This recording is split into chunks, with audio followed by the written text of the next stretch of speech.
ఉపవాసం ముగించుకుని ఆయన యెరూషలేము బయలుదేరినప్పుడు ఆయన దూరం నుండి చూశాడంట ఒక చెట్టు. ఆ చెట్టు పేరే అంజూరపు చెట్టు. ఈ అంజూరపు చెట్టును చూసినప్పుడు ఆయన ఎందుకు చూసినంటే ఆకలి ఉన్నాడంట. ఏమై ఉన్నాడు? ఆకలి ఉన్నాడు. ఇక్కడ మనం చూస్తే ఆ చెట్టు దగ్గరికి వెళ్ళాడు, కానీ ఏం కనపడలేదు, ఒక కాయ అయినను కనపడలేదు. ఆ చెట్టు చుట్టూ చూశాడంట, ఏమి కనపడదు. ఈ మధ్యాహ్న కాల సమయంలో మనం జ్ఞాపకం చేసుకుంటాం, దేవుని సన్నిధిలో ఉన్న మనము, దేవుడు ఆకాశం నుండి మనల్ని చూస్తానే ఉన్నాడంట.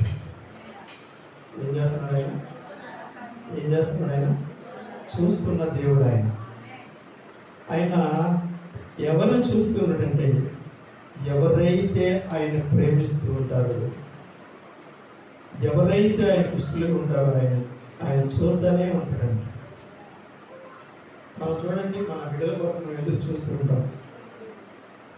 మనం కాలేజీకో స్కూల్కో బిడ్డలు వెళ్తున్నప్పుడు వారి రీతిగా మరి చదువుకుంటున్నారు, వారి రీతిగా ప్రయాణంలో ఉంటున్నారు, క్షేమకరమైన ప్రయాణంలో వస్తూ ఉన్నారా, బాధలతో ఉన్నారా, వారి చదువులో మంచి జ్ఞానం కలిగిన వారు ఉన్నారా అనే ఆలోచన మనం ఏం చేస్తుంటే మన చూపు అంతా కూడా ఎక్కడ ఉంటుందంట?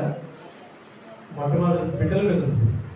రెండవ చూస్తే మనం చేసే పని పాటలు, వ్యవసాయం అనుకోండి వ్యవసాయం, వ్యాపారం అనుకోండి వ్యాపారం, కూలి పనులు అనుకోండి కూలి పనులకి వెళ్ళినప్పుడు. ఈ రీతిగా మనము ఎప్పుడు కూడా ఏం చూస్తామంటే, మనం చేసే పని ఫలించాలని చూస్తూ ఉంటాం.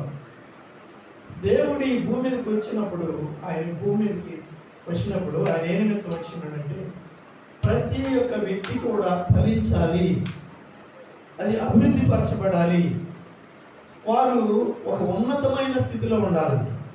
ఆమేన్ చెప్తాం. ఎందుకు ఈ మధ్యాహ్న కాల సమయంలో దేవుడు మనతో మాట్లాడుతున్నాడంటే, ఆయన దూరం నుండి చూస్తున్నాడంట. ఈ మధ్యాహ్న కాల సమయంలో మరి నిన్ను చూస్తున్నాడా లేదనేది మనం ఒకసారి జ్ఞాపకం చేసుకోవాలి. ఆయన ఎవరు చూస్తున్నాడు, ఎందుకు ఆయన చూడవలసి వచ్చింది అంటే, ఆయన ఏంటండి ఆ చెట్టు వైపు చూసినప్పుడు ఆ చెట్టులో ఒక పండైన కనపడలేదంట. ఫలించుతూ చెట్టు వెదుగుతూ ఉంది, కానీ ఆకులైతే చెట్టు నిండా ఉండే కానీ ఒక కాయ అయినను కనపడలేదంట. దేవుడు ఆ చెట్టుని ఏం చేశాడు? శపించాడు. ఎందుకంటే పనికి రాని దాన్ని ఏం చేస్తారంట? ఏం చేస్తారు? తీసి పడేస్తారు. వీడు ఎంత చదవనప్పటికీ ఏం చేయాలి? వీడి మొద్దుడు కనుక వీడిని మానిపించేసి ఏం చేయాలని ఆలోచన చేస్తారు? చదువులోంచి పక్క పెట్టేసి ఏదో పనిలో పెడతారు, ముందు పనిలో పెడతారు. ఎందుకని? వీడికి చదువు అనేది రావటం, వీడు ఫలించట్లా. కనుక నేను వాడిని ఏ రీతిగా అని చూడాలంటే పక్కన పెట్టేస్తాను. మరి యేసు ప్రభు కూడా చెట్టు ఏం చేశాడు? పక్కన పెట్టాడు. ఆయన ఆకలి కొని ఉన్నాడంటే ఈ మధ్యాహ్న కాలం మనం ఈరోజు వినబోయే మాట ఏంటంటే, దేవుని ఆకలి ఏమైనదని మనం ఈరోజు చూస్తున్నాం. ఏమిటంటే దేవుని ఆకలి ఏంటంటే, మనము జీవించాలనే ఒక ఆలోచన ఆయన భూమి మీద వచ్చిన ప్రతి మనిషి కూడా జీవించాలన్న. ఏమిటి ఆకలి? ఒక పాపి నశించిపోవడం దేవునికి ఇష్టం కాదు. బైబిల్లో మరి ఆయన ఒక బావి అద్దెకి వెళతాడు. ఆ బావి అద్దెకి వెళ్ళినప్పుడు అక్కడ ఒక సమర స్త్రీ వస్తుంది. ఆ సమర స్త్రీ వచ్చి ఆయన దాహం అడుగుద్ది, నీళ్ళు ఇస్తాడు, నీళ్లు త్రాగుతాడు. అక్కడ కొంత సంభాషణ జరుగుతుంది, మీ అందరికీ తెలిసిన విషయమే. ఈ సంభాషణ జరిగినప్పుడు అక్కడ 12 మంది శిష్యులు లేరు. 12 మంది శిష్యులు ఏమయ్యారు అని మనం చూస్తే, ఆయనకి ఆహారం తీసుకుని రావడానికి వెళ్ళారంట. ఎక్కడికి వెళ్ళారు? ఆహారం తీసుకురావడానికి వెళ్ళారు. ఆయన ఆహారం తీసుకుని వచ్చేలోపు ఒక చక్కటి సంభాషణ జరిగింది ఒక స్త్రీకిని యేసు ప్రభు. అది ఏమిటంటే, ఆమె పాపపు జీవితంలోంచి ఒక ఉన్నతమైన స్థితిలోనికి, జీవంలోనికి దాటిపోయి ఒక అమూల్యమైన మార్గంలోనికి ఆమెను నడిపించాడు. ఆయన ఆకలి ఏంటని మనం చూస్తున్నామంటే, ప్రతి మనిషి కూడా జీవించాలి. ఆయన వచ్చిన పని ఏంటంటే ప్రతి మనిషి కూడా ఏం చేయాలి? జీవించాలంట. అంటే ఈమె పాపంలో ఉన్న స్త్రీ ఏమవుతుందంటే మరణిస్తే, ఆ పాపంలోనే ఆయన మరణిస్తే ఏమవుతుందంటే నరకానికి వెళుతుంది. ఎక్కడికి వెళ్తుంది? నరక వేదన అనుభవిస్తుంది. ప్రతి మనిషి కూడా ఈ పాప జీవితంలో చనిపోతే, పాపంలోనే చనిపోతే ఎక్కడికి వెళ్తారంటే నరకానికి. అగ్ని ఆరదు, పురుగు చావదనే స్థలానికి వెళతారు. కనుకనే ఆ సజీవునిగా ఉండటానికి దేవుని ఆకలిని మనం చూస్తాం. హల్లెలూయా. ఇక్కడ శిష్యులు ఏం చేశారంటే ఆహారం తీసుకుని వచ్చినారు. ఆహారం తీసుకుని వచ్చి వాళ్ళు అంటారు, అయ్యా నీకు మంచి ఆహారం మేము తీసుకుని వచ్చి ఉన్నామంట. చూడండి, ఇక్కడ మనం చూస్తాం యోహాను సువార్త 4వ అధ్యాయము చూద్దామండి.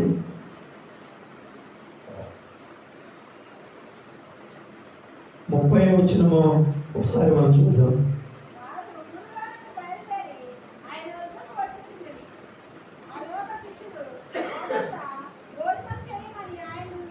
ఏమడుగుతున్నారు? అయ్యా ఇదిగో మీకు భోజనం తీసుకుని వచ్చున్నాము, భోజనం చేయమని యేసు ప్రభువుని అడగడం ప్రారంభించారు. ఆయన ఆలోచన, ఆయన ఆకలి ఏంటంటే ఈ లోక సంబంధమైనది కాదు. ఆయన ఆకలి లోక సంబంధమైనది కాదంట. ఏ లోక సంబంధమైనదంటే పరలోక సంబంధమైన ఆకలిగా మనం ఇక్కడ చూస్తున్నాం. ఏమిటి అంటే ఆయన అంటాడు, అక్కడ మనం చూస్తే మీరు భోజనం చేయమన్నప్పుడు వారు అడుగుతూ ఉన్నారు, అయ్యా ఇదిగో మీకు మంచి ఆహారమును మేము తీసుకువచ్చున్నాము అన్నప్పుడు ఆయన అంటాడు, అందుకు ఆయన భుజించుటకు మీకు తెలియని ఆహారము నాకున్నదని వారితో చెప్పగా,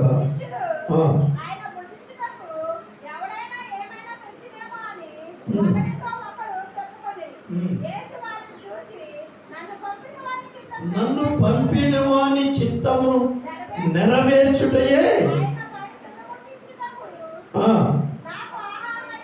ఆయన పనిని తుదముట్టించడమే నాకు ఆహారమై ఉన్నది అంటాడు. అంటే ఏంటది? ఆయన ఏ నిమిత్తం ఈ లోకానికి వచ్చినాడు? ఎందుకు ఆయన పని ఏంటంటే ఆ ప్రతి నశించిపోయిన దాన్ని వెతికి రక్షించడమే ఆయన పని అంట. హల్లెలూయా. అదే నాకు ఆహారం అంటున్నాడు ఆయన. అదే నాకు ఆహారం అంటున్నాడు. కనుకనే ఈయన ఏంటంటే అక్కడికి వెళ్ళాడు, ఒక చెట్టు దగ్గరికి వెళ్ళినప్పుడు అది ఫలించట్లా. అంటే ప్రతి మనిషి కూడా ఏమైందంటే దేవుని ఉద్దేశం ఏంటంటే ఫలించాలి, ఆశీర్వదించబడాలి, ఆ కుటుంబం వర్ధిల్లుతూ ఉండాలంట. ఆయన పని, ఆయన ఆశదండి. అంటే నేను నాశనం చేయడానికి ఆయన ఈ లోకంలోకి రాల, అందుకని ఆయనకి పేరు ఉంది. ఆయన ఈ లోకంలోకి ఎట్లా వచ్చాడంట? లోక రక్షకుడుగా వచ్చినాడంట. అంటే ఈ లోకంలో ఉన్న ప్రతి ఒక్కరు కూడా ఆయన రక్షించడానికే లోక రక్షకుడుగా ఈ భూమి మీదకి ఆయన వచ్చి ఉన్నాడు. ఒక పాపి కూడా నశించిపోవడం ఆయనకి ఇష్టమో కాదు. కనుక ఈ స్త్రీకి ఏమిచ్చి ఉన్నాడండి? అక్కడ మనం చూస్తే ఆమె పాపి అని రాయబడింది. ఆయన పాప జీవితంలో ఆమె ఉందని మనం చూస్తాం. అందుకని ఆమె ఏమైందండి? ఆకలి దాహం కొని వచ్చిందంట. ఏమైందండి? ఆమె దాహం కొని వచ్చింది. అందుకని ఆయన ఏం చేశాడంటే, నేనిచ్చి నీళ్ళు త్రాగువాడు ఎన్నటికీ దప్పికొనడు.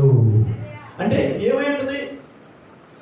ఆయన జీవం కలిగిన వాడు కనుకనే నిత్యం వాళ్ళు జీవిస్తూనే ఉంటారు. ఆయన ఆకలేదండి. ఏ ఆకలి? ఈ చెట్టు ఏమవుతుందండి?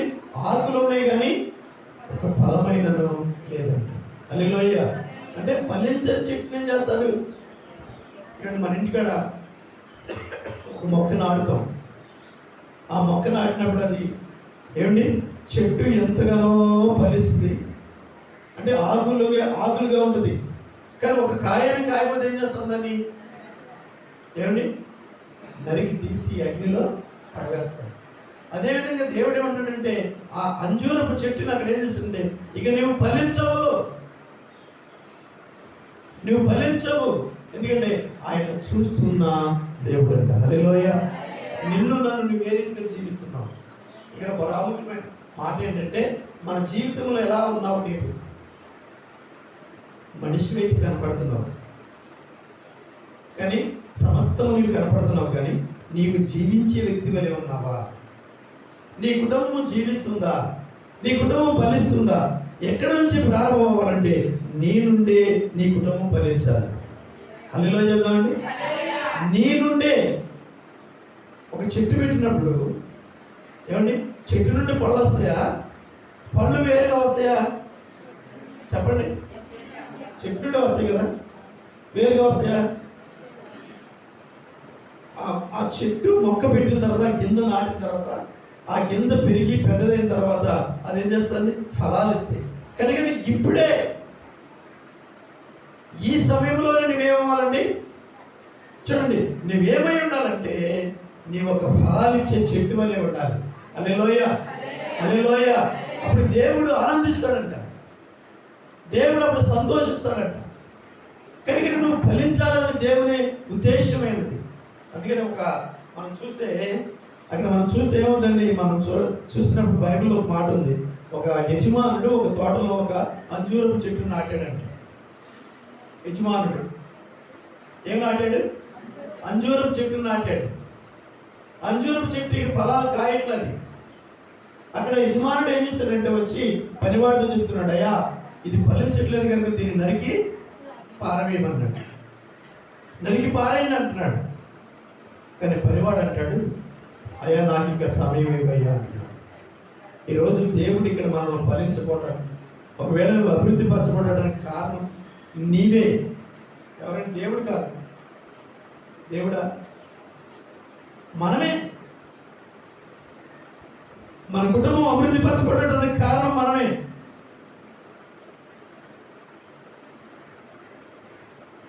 దానికి చెప్పాలంటే మనలో చాలా లోపాలు ఉంటాయి. ఆ లోపాలు యజమానుల దగ్గర ఉంటుంది. చెట్టు ఫలింపకపోవడానికి కారణము చెట్టు.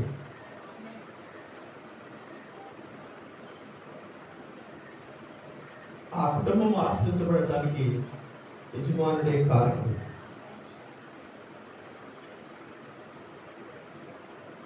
కనుక ప్రియమైన దేవుని బిడ్డలారా, ఈరోజు నేను ఒక్కసారి మనం జ్ఞాపకం చేసుకుంటే, మన బిడ్డలు ఒకవేళ వాళ్ళు ఏ రీతిగా ఉంటున్నారు,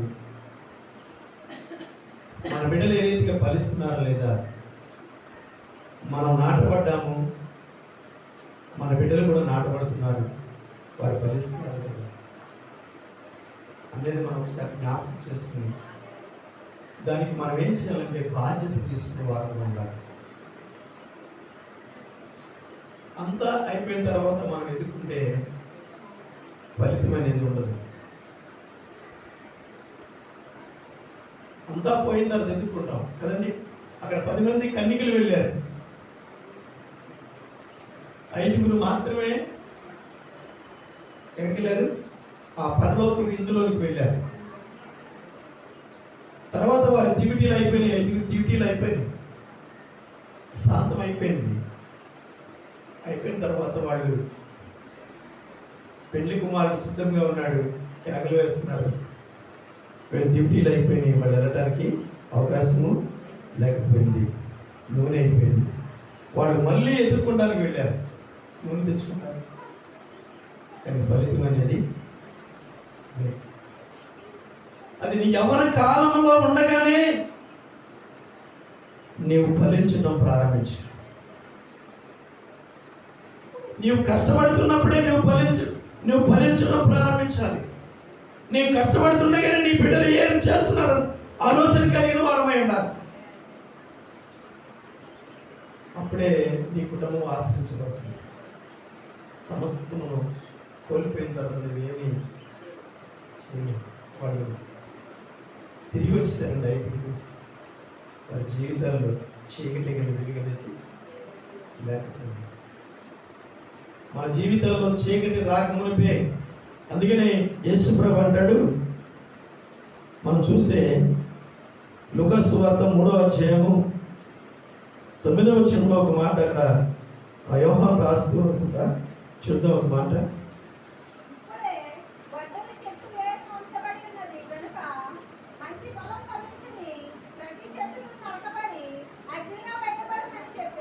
చూడండి, ఇప్పుడే గొడ్డలి చెట్టు వేరున ఉన్నది. ఫలింపని ప్రతి చెట్టును ఏం చేయాలి? నరక వేయబడుతుంది.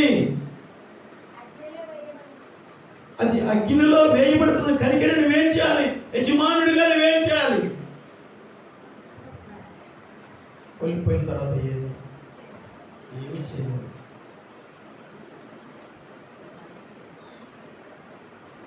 ఒక యజమానుడిగా కోల్పోయిన తర్వాత బిడ్డల విషయాల్లో, కుటుంబ విషయాల్లో కోల్పోయిన తర్వాత మనం ఏమి తిరిగి మళ్ళీ తీసుకురాలి. అందుకని గొడ్డలి చెట్టు ఏరుకు రాకముందే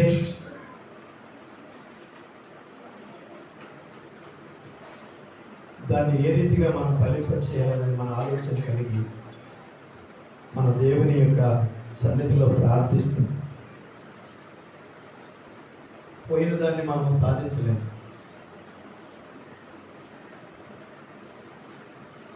అందుకని ఏమంటాడండి, దీపం ఉండగానే ఇల్లు చక్కబెట్టుకో అంటాడు. మన యవ్వనంలో ఉండగానే మన బిడ్డలను చక్కబెట్టుకోవాలి. మన యవ్వనంలో ఉండగానే మన కుటుంబం ఫలించేదిగా చూసుకోవాలి కదండి. మరి ఈ మధ్యాహ్న కాల సమయంలో గొడ్డలంట చెట్టు ఏరుకు వస్తుంది. ఈ మధ్యాహ్న కాల సమయంలో నేను చెప్పబోయే మాట ఏంటంటే, అది రాకమునిపే, ఆ గొడ్డలి ఏరు ఎందుకు రాకమునిపే నువ్వేం చేయాలని దాన్ని ఆయన అన్నాడు. ఆ పనివాడు అంటాడు, అయ్యా నాకు ఇంకా సమయం అనేది నాకు ఇవ్వు అంటున్నాడు. సమయము మించి పోకమునిపే, సమయము పోకమునిపే ఏమంటాడు అక్కడ? సద్వినియోగపరుచుకోమంటాడు. సమయము ఎలాంటి సమయము, ఏ స్థితిలో ఉన్నాం మనం అనేది ఒకసారి మనం ఈరోజు దేవుడు మాట్లాడుచున్న మాటని ఒకసారి మనం జ్ఞాపకం చేసుకుంటే సమస్తాన్ని కోల్పోతున్నామేమో. మనకిచ్చిన దేవుడు అన్నిటికన్నా మానవుని యొక్క జీవితం శ్రేష్టమైనది.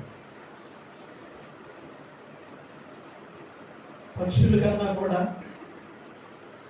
ఏమండి, ఈ భూమి మీద ప్రతి దానికన్నా విలువైంది మానవుని జీవితమేనండి. చెట్టు పుట్టల కన్నా కూడా,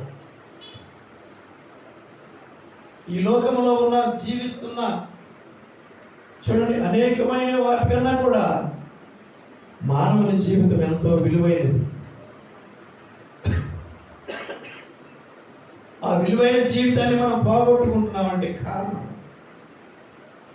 మనము దేవునిలో ఫలించక లేదు అనేది ఒక్కసారి మనము జ్ఞాపకం చేసుకోవాల్సిందిగా కోరుచున్నాం. అందుకనే ఆయన అంటాడు, గొడ్డలి ఎక్కడుందంట? చెట్టు వేరున ఉంచాడు. కనుక ఆయన అంటాడు, ఆయన చూస్తూ ఉన్నాడంట.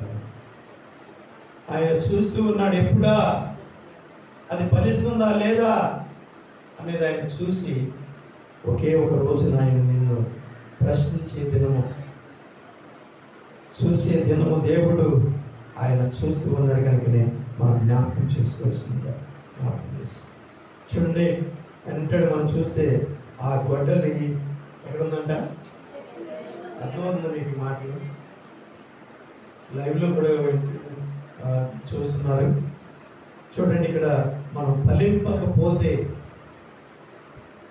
మన జీవితాలు ఈ లోకములో దేవుడు మనకిచ్చిన ఆయుష్, ఆరోగ్యం, మనకిచ్చిన బ్రతుకంతా కూడా వ్యర్థము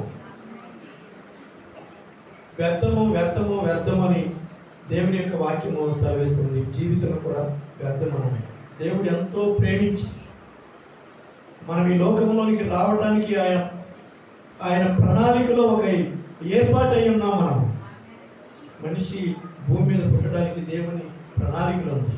చెట్టు పుట్ట జీవులన్నీ కూడా పుడతాయి, చేస్తాయి. కొన్ని ఒక పురుగు చూడండి, కొన్ని వేల పిల్లలను పెడతాయి, అంతలోనే చనిపోతాయి. చెట్టు ఒకవేళ పెరుగుతూ ఉండదు, చనిపోద్ది. కానీ మనిషి జీవితము శ్రేష్టమైనది అంటాడు. ఈ శ్రేష్టమైన జీవితంలోని మనకిచ్చిన ఆయుష్లోనే 70 సంవత్సరంలో 80 సంవత్సరం. అది ఎప్పటి వరకు? మోషే రాశాడు. మోషే రాసిన గ్రంథంలో ఎప్పటి వరకు అంటే 70 సంవత్సరములు, అధిక బలం ఉన్న 80 సంవత్సరములు అన్నాడు. కానీ బైబిల్ కొత్త నిబంధనలోకి వస్తే మనం ఏం చూస్తాం? చూడండి, ఆయుష్ దేవుడు ఎప్పుడు ఇచ్చాడండి? దేవుని యందు విశ్వాసం ఉంచినప్పుడు నీ జీవిత కాలంలో ఒక సమయం అనేది లేదండి. అక్కడ ఏమండి, ఒక సమయం అనేది లేదు దేవుడు ఇచ్చేదానికి. కొత్త నిబంధనలోకి వస్తే, పాత నిబంధనలో మోషే దినాలు ఏమన్నాడంటే 70 సంవత్సరములు, ఏమండి, అధిక బలం ఉంటే 80 సంవత్సరములు అన్నాడు. కొత్త నిబంధనలోకి వస్తే నీవు జీవించుతూనే ఉంటావు అంటాడు. ఎప్పటి వరకు అండి? నీవు దేవుని యందు ఏ రీతిగా జీవిస్తున్నావో, దేవునిలో ఏ రీతిగా ఫలిస్తున్నావో, దేవునిలో ఏ రీతిగా నీవు ఉంటున్నావో దేవుడు జ్ఞాపకం చేసుకుంటున్నాడు. అక్కడ ఒక సమయం ఇవ్వాలి. అక్కడ కొత్త నిబంధనలకు వచ్చినప్పుడు ఆయుష్ ఇంత ఇవ్వాల. ఆయుష్ దేవుడు అక్కడ ఒక సమయం అనేది ఇవ్వాల. పాత నిబంధనలో ధర్మశాస్త్ర ప్రకారం, మోషే ధర్మశాస్త్ర ప్రకారం 70 సంవత్సరములు 80 సంవత్సరములు. కొత్త నిబంధనలోకి వస్తే ఎప్పుడు వచ్చారండి? అక్కడ ఆయుష్ అనేది దేవుడు ఇవ్వాల. ఏమంటే ఇంతకాలం అనే ఆయుష్ దేవుడు అక్కడ ఇవ్వాల. నీ యొక్క జీవితాన్ని బట్టి, నీ యొక్క ఏమండి పరిపాలన బట్టి, నువ్వు దేవుని స్తుతించడంలో బట్టి, లేక దేవుని ఆరాధించడంలో బట్టి, దేవుని యొక్క విశ్వాసం ఉంచడంలో బట్టి దేవుడు అధికమైన ఆయుష్ దేవుడు నీకు అనుగ్రహిస్తాడు. హల్లెలూయా. అధికమైన ఆయుష్ దేవుడు. చూడండి, ఇంత అంత అనేది అక్కడ లేదండి. అక్కడ చూడండి, అక్కడికి వచ్చారు వాళ్ళు. ఎవరు? అననీయ, సఫీరా వచ్చారు. వారు ఏమనుకున్నారంటే మా జీవితాలు బాగా గొప్పగా ఉంటాయి, మేము ఎంతో సంపాదించుకున్నాము, సుఖంగా జీవిస్తాము అని ప్రవర్తన ఎందుకు వచ్చేది సరే అబద్ధం ఆడారు. ఏమండి, అక్కడ ఆయుష్ అక్కడ 70-80 సంవత్సరాలు అన్నాడు. కానీ ఏమండి, అక్కడికి వస్తే వాళ్ళ ఆయుష్ అంతా అక్కడ రాయబడలేదు. వాళ్ళు దేవుని దృష్టిలో నమ్మకమైన వారు లేరు. దేవునికి వాక్యానికి నమ్మకమైన వారుగా లేరు. దేవుని అంగీకరించిన వారుగా లేరు. కానీ అబద్ధమైన మాటలు, అబద్ధమైన ఆలోచన కలిగి ఉన్నారు. కనుకనే భర్త వచ్చాడు, ప్రవక్త ఎదుట అబద్ధం చెప్పాడు. ఏమైడు? ఇంతకే అమ్మారంటే ఇంతకే అమ్మామన్నారు. అక్కడేమంటే అతను చనిపోయాడు. భార్య వచ్చింది, భార్యను కూడా అడిగారు, ఎంతగా అమ్మారమ్మా మీ పొలం అంటే ఇంతకే అమ్మాము అన్నారు. భార్య ఏమైపోయింది? ఏమంటే ఆయుష్ ఇంత లేదు. ఆయుష్ ఇంత అని దేవుడు అక్కడ ఇవ్వాలి. కొత్త నిబంధనలకు వచ్చినప్పుడు నిన్ను బట్టే నీ యొక్క జీవం ఉంటుంది. అని ఎలా చెప్తాం? నీవు జీవించాలంటే ఏమై ఉండాలండి? దేవునికి నమ్మకమైన వాడిగా నీవు జీవించాలి. హల్లెలూయా. అందుకే ఏమన్నాడు? నేను ఇచ్చిన నీళ్ళు త్రాగువాడు ఎన్నటికీ దప్పికొన్నాడు. అంటే జీవిస్తానే ఉంటారంట. ఆమె ఆ మాట విందు కనుకనే, ఆమె మాట దేవుని మాట విందు కనుకనే, దేవుని యందు విశ్వాసం ఇచ్చింది కనుకనే ఏం పొందుకుందంట? జీవ జలాలను పొందుకుంది. హల్లెలూయా. అంటే అక్కడ ఆయుష్ అనేది దేవుడు అక్కడ ఆమెకి ఎవరు ఎంత ఆయుష్ అని పెట్టలా. కొత్త నిబంధనలకు వచ్చినప్పుడు దేవుడు మనకి ఇంతని, దేవుడు ఇంత ఆయుష్ అని రాయబడలా. ఆ చెట్టు అనుకుంది పళ్ళు కాయలు లేకపోతే నేను ఎట్లా ఉన్నాను? బాగా ఉన్నాను కదా, బలిసి ఉన్నాను, నాకేంటి అనుకుంది. కానీ దాన్ని చూస్తే ఏమి లేదండి, ఫలాలు లేవు. దేవుడు ఇష్టపడ. ఈ భూమి మీద దేవుడు ఆదాము చెప్పిన మాట ఏంటంటే మీరు ఫలించి అభివృద్ధి పొందండి. దేవునికి అది ఇష్టం. అందుకని తన ప్రియకుమారుని ఈ భూమి మీదకి పంపించడానికి కారణం ఏంటంటే అందరూ ఫలించాలి, అందరూ అభివృద్ధి పరచబడాలి, అందరూ కూడా దేవునికి ఇష్టమైన వారుగా ఉన్నప్పుడు వారు ఆశీర్వదించబడతారు. అందుకనే ఏమంటాడు 128వ కీర్తనలో ఒక మాట ఉంటుంది, ఏమంటారంటే యెహోవా యందు భయభక్తులు గలవారు ఇలాగూ ఆశీర్వదించబడదు. చూడండి, నీ లోగిట నీ బాల్య ఫలించు ద్రాక్ష వలె ఉండును ఉంటాడు. నీ భోజన బల చుట్టూ నీ పిల్లలు ఒలివ మొక్కల వలె ఉంటారు. ఎప్పుడు దేవుని యందు భయభక్తులు కలిగిన కుటుంబము ఆ రీతిగా ఆశీర్వదించబడుతూ ఉంటుంది. హల్లెలూయా, హల్లెలూయా. అది ఎక్కడుందంటే నీలోనే ఉంటుందంట. ఆ చెట్టు కాయలు కాయబడ్డ కారణం ఏంటంటే ఆ చెట్టు ఏమైందండి, నేను బాగున్నాను చాలు అనుకుంది. ఫలాలు లేకపోయినా పర్వాలేదు అనుకుంది. ఈ దినాల అలాంటి వారి నుండి దేవుడు ఇష్టపడడు. దేవుని ఇష్టపడడు. ఎందుకు ఇష్టపడడంటే దేవుని వాగ్దానం నెరవేర్చబడుతుంది. ఆయన భూమి మీదకి వచ్చినాడు. మీరు ఫలించి అభివృద్ధి పొందండి అంటే ఫలించి అభివృద్ధి పొందండి. భూమిని నింపండి అన్నాడు అక్కడ. అంటే ఏమి నింపాలి? మన ఇంటి నిండా ఏం చేయాలండి? ఇంటి నిండా గాజులు గ్లాసులు ఏమండి? మన ఇంట్లో అన్ని సమానం పెట్టుకుంటే దేవునికి ఇష్టమా?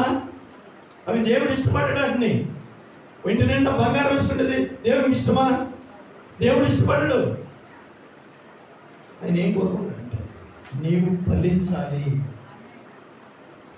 నీవు ఫలించాలంటే నీలోనే ఉందని, అది నీలోనే ఉంటుంది. ఫ్రెండ్, యెహోవా యందు ఆయన మాటని వింటే ఫలిస్తావంట. హల్లెలూయా, హల్లెలూయా. నీవు ఆయన మాట కనుక వింటే నువ్వు ఫలిస్తావు. అందుకని ఏమంటాడంటే మత్తయి సువార్త 7వ అధ్యాయం 19వ వచనం వరకు మనం ఒకసారి వెళ్తే,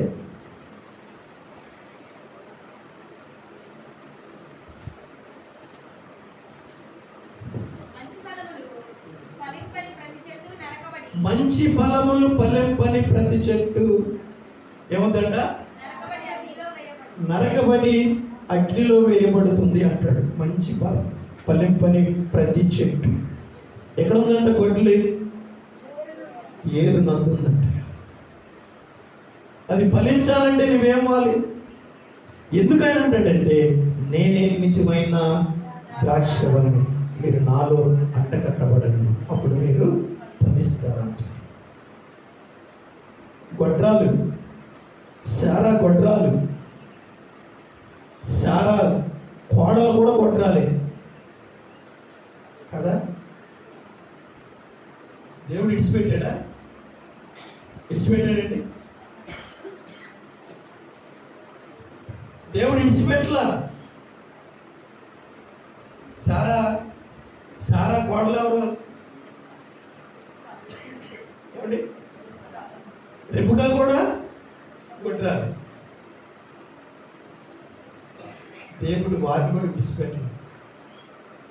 ఎందుకంటే దేవుని యొక్క ప్రణాళిక ఏంటంటే అబ్రహాముని దేవుడు పిలుస్తున్నాడు. దేవుడు తప్పక నిన్ను విడిచిపెట్టడు. ఆమేన్, హల్లెలూయా. ఎందుకంటే ఆయన వాగ్దానం ఏంటంటే నువ్వు ఫలించాలి. నువ్వు ఫలించాలంటే ఏం చేయాలి? దేవుని మాటని వినాలి. దేవుని మాట దేవుని యొద్దకు రావాలి. దేవుని సన్నిధిలో నీవు ఉండాలి. దేవుని సన్నిధిలో నీవు ఆయన మాటను ఏం చేయాలి? నమ్మాలి. ఎవరైతే నమ్మి దేవుని యొద్దకు వస్తారో వారు ఫలిస్తారంట. హల్లెలూయా, హల్లెలూయా, హల్లెలూయా. కనుక నువ్వు ఫలించాలి. ఎందుకని ఆ చెట్టు అక్కడ ఏమైందంట? ఎండిపోవడానికి కారణం ఏంటంటే దేవుని మాట అది వినకపోవడం. దేవుడు చూస్తూ చూస్తూ చూస్తూ ఉంటాడండి. కానీ ఏం చేస్తాడు? ఒక దినాన గొడ్డలి ఆ వేరుని పెడతాడు. ఆ గొడ్డలిని వేరు రాకుండా నువ్వేం చేయాలి? దేవుల్లో నువ్వు ఫలించాలి. ఫలించని ఎడలంటాడు ఆ చెట్టుని నరక వేయబడుతుంది. మన జీవితంలో మన కుటుంబం ఫలించాలంటే, ఫలాలు ఫలించాలంటే దానికి కారణము మనమేనా? బయట మనం దేవుని మీద కూడా నింద చేసుకోడు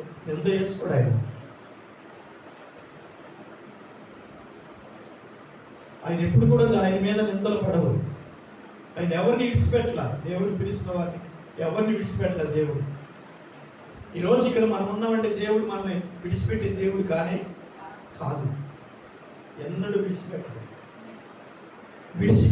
కానీ ఆయనలోనికి మనం మన బిడ్డల్ని ఆయనలోనికి నడిపించకపోతే, మన కుటుంబం ఆయనలోనికి నడిపించకపోతే, మన బిడ్డలు ఆయనలోకి నడిపించకపోతే, మన భర్తలని ఆయన కుటుంబంలోకి ఆయనలోకి నడిపించకపోతే, చూడండి భార్యని కుటుంబంలోకి నడిపించకపోతే దానికి కారణం, ఫలించకపోవడానికి కారణం మనమే.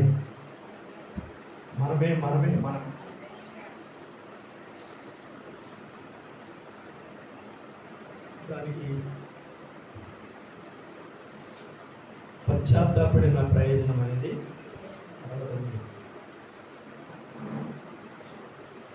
అది ఎంత ఎదిగినాను. చూడండి అక్కడ చూస్తే మనము అక్కడ బైబిల్లో మనం చూస్తుంటే అక్కడ ఏముందండి, యాషావు ఎదిగాడంట. దేని కొరకే ఎదిగాడు? ఆశీర్వాదం కొరకు, ఫలించడానికి ఆశీర్వాదం కొరకు వెతికాడు. కానీ ఏడ్చాడు కానీ ఫలితము పొందలేకపోయాడు.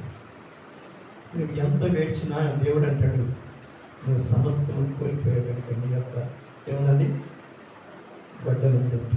ఈరోజు ప్రియమైన దేవుని బిడ్డారా, ఆ గొడ్డలు వేరుకు రాకముందే మన జీవితాల్లో సమస్తం పోగొట్టుకోకముందే ఇక నేను ఇప్పుడే యవ్వన కాలంలో ఏమంటాడు, నీ సృష్టికర్తను బాల్యదములో నీ సృష్టికర్తను స్మరణకు తెచ్చుకున్నాడు. బాల్యదములో యవ్వన కాలంలో ఆయన కాడిమోయట సులువైంది అంటే. ఈరోజు ఇక్కడ ఒకవేళ యవనస్తులుగా ఉన్న మీరు మీ కుటుంబాన్ని పండించాలంటే మీరు దేవుని మాటలు వినాలి. మీ బిడ్డలు దేవుళ్ళకి నడిపించి దానిలో ప్రాముఖ్యంగా నేను కూడా కోల్పోయాను. నా జీవితంలో నేను కూడా నా బిడ్డల నుంచి నేను కూడా కోల్పోయినట్టు జ్ఞాపకం చేస్తున్నాను. చెప్పకూడదు కానీ చెబితే మీరు మా కొరకు ప్రార్థన చేస్తారు. జ్ఞాపకం చేసుకోనండి. అంత అయిపోయిన తర్వాత ఎంత ప్రయాసపడినా ఫలితం అనేది యవ్వనగా ఉండగానే మన చెట్టుని మనం ఏం చేయాలి, ఫలించదగ్గర దానికి ఏం చేయాలంట. ఆయన అంటాడు, అయ్యా కొంత సమయం నాకు ఇవ్వు, అది ఇంకా ఫలించడానికి నేను ప్రయత్నం, అది కాయలు కాయటానికి నేను ప్రయత్నం చేస్తాను. అంటే అది దానికి ఇంకా ఎట్లా ఉందండి, ఇంకా దానికి వయసు ఉంది కనుకనే చెప్పాడు అక్కడ యజమాని. దానికి ఇంకా సమయం ఉంది కనుకనే అక్కడ పనివాడు చెప్పాడు, అయ్యా ఇది కాస్తుంది, దానికి ఇంకా సమయం ఇవ్వమంటాడు. అంత అయిపోయిన తర్వాత ఎత్తుకుంటే సమయం అనేది